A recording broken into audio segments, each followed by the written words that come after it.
You're here, I'm here. Let's get started. Today we're covering the Sims 4 Forever event that has just concluded, as well as my thoughts on it. I know people have varying opinions on whether these sort of battle passes should be a thing, but we're just going to cover the actual content of the event. Much like the previous event, Nature's Calling, I'm going to talk about three main points: the rewards, the structure of the quests, and the actual storyline. Starting with the rewards, we always have what I call filler rewards because honestly, they don't do anything for me. These are the satisfaction points, the moodlet potions, and in this one, you got a copy of Comedy Volume 1. Sure. But let's move on to cast. So we did get the Flex and Form top and leggings, and I believe I heard that the top is just a recolor of a top from an existing pack. I understand we're using assets where you can, so I don't have any complaints about that, but I also don't have whatever pack it's originally from, which I guess makes it new to me. We have hiking shoes, which are basic and boring, friendship jelly bracelets, which is fine, and a new jumpsuit. The big one I think most people like is the new onesie pajamas for children. It's cute and I like it. Will I use it often? I have no clue. There was also a new trait introduced, which is the active imagination. I haven't used it yet, but the idea is being able to increase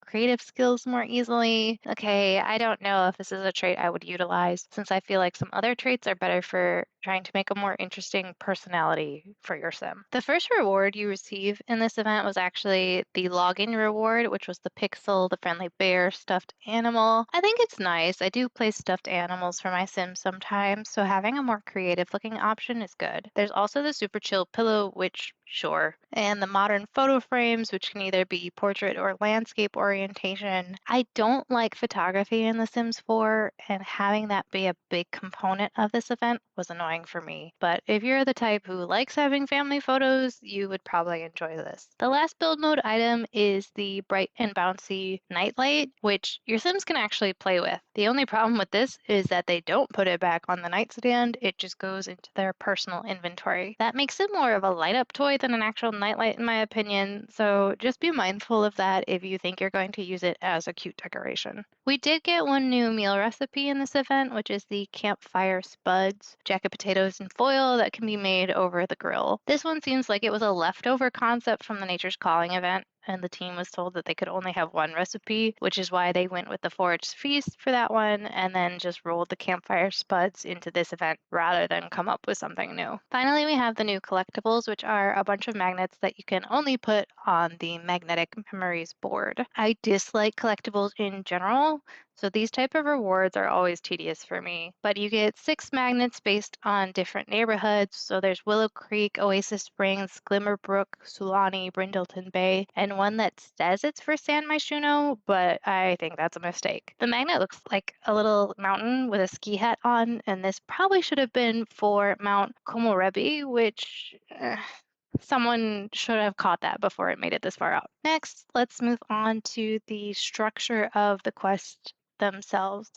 As I mentioned, a big part of this is taking photos, which I don't like, but makes sense within the context of the story, so fine. Other than that, it was a lot of moving the stuffed animal around to different places, I guess, to reiterate the child's dependency on it, but I did find it annoying after a while. I had an issue getting the stuffed animal far enough from the TV since my Sims were living in a tiny apartment, and I literally had to put the stuffed animal outside on the curb for it to work. So that was just extra annoyance going on there. Quite a few of the tasks were really basic daily life things: eat, sleep, use the toilet, go to school. Why is the team even including these in the event? They don't drive the story forward and are just there to take up space. There's also a strong implication that the story is for a child, but some of the tasks can be completed by an adult if you want, and this was even like called out in a Discord comment. But why would I want that if everything else is centered around the child's Sims journey? It feels like this was maybe an oversight. I don't know. I don't know. There was also a weird thing where if you were doing a task with the child and then in the middle of that selected an adult sim, like maybe you need to take care of their needs or something, then the event text would pop up and it would use the adult's name instead, which not great. I don't know if the team knew about this before releasing it because, sure, it's impossible to test for everything, but that's some gameplay that's pretty standard in my opinion. Maybe it was harder to code the text reference to the sim completing the task rather than the selected sim. I don't know. I didn't like it. We can move on. Finally, let's talk about the actual storyline. Obviously, this is a story of growing up, kind of. There are a couple moments where I was like, oh, that's a touching sentiment, but now that I'm thinking back on it, that's partly because of the tragic life I created for my child sim, not necessarily because of the event on its own. Regardless, the story is about making memories with the stuffed animal, which is a sort of stand in for an imaginary friend, which of course is available in the expansion pack tie-in Adventure Awaits.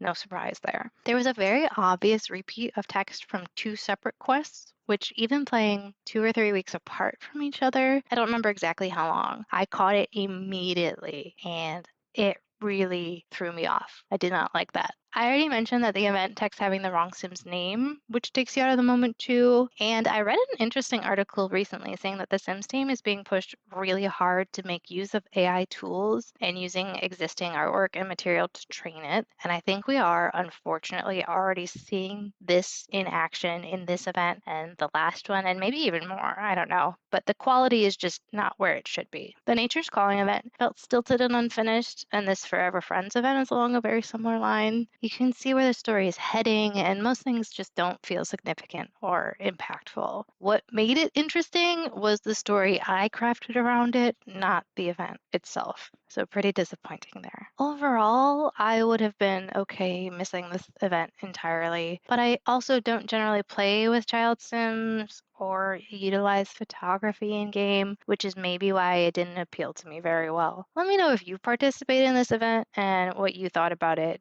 or do you just sort of avoid these altogether now? As always, thanks for watching, and I'll catch you next time.